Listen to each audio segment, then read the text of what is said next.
I didn't plan on hearing it, but sometimes fate hands you the knife and dares you to twist it. Her voice carried across the open patio, sharp and careless, dripping with a confidence she never showed me. I can dump him anytime. He's useless to me. Just a safety net. Laughter followed. Her coworkers, drunk on wine and gossip, egged her on. She laughed too, the same laugh that once made me fall in love with her. In that moment, the weight of our marriage collapsed. 12 years.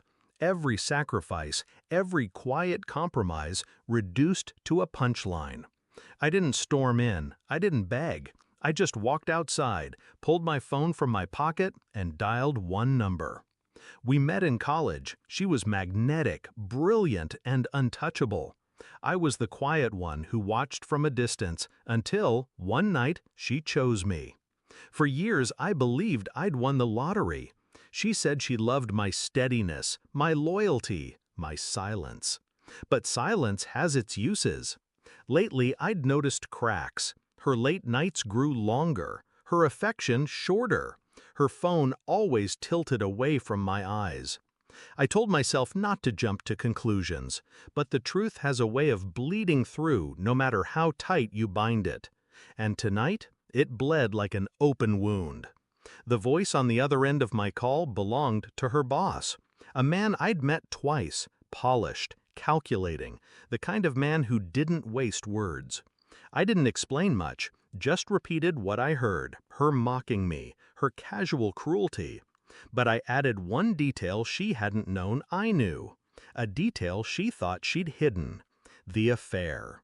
She wasn't just humiliating her to her coworkers, she was betraying the very man who signed her paychecks. I stayed outside, leaning against the brick wall, breathing in the night air. Calm, detached.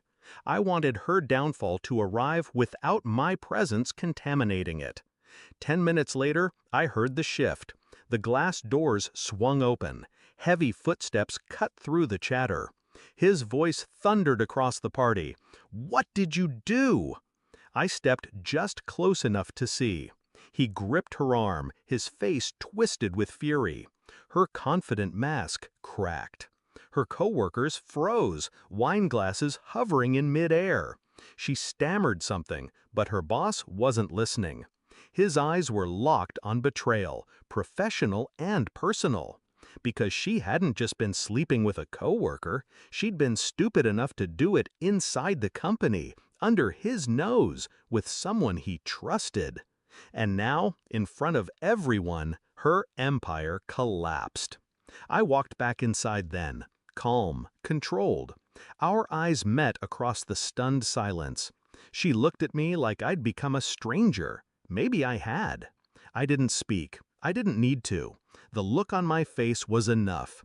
Cold recognition, the quiet satisfaction of a man who no longer had anything to lose.